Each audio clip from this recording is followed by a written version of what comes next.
Zadovoljan sam igrom i rezultatom utakmice protiv Ljubića. Odigrali smo odličnu utakmicu i rezultat je naše dobre igre, zaslužena pobjeda i osvojena su veoma važna 3 boda protiv dobre ekipe iz Prnjavora. Očekuje nas ponovo težak ritam, 15 dana, 5 utakmica. Prva u nizu je utakmica protiv Podrinja iz Janje, ekipa koja u ovom proljetnom dijelu je pružala odlične igre, dobre rezultate.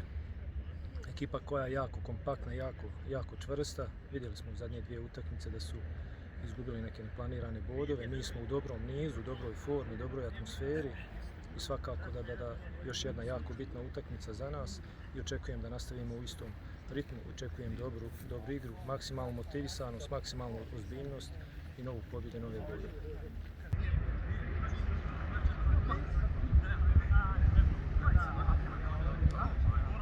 Ekipa Janje, novi protivnik.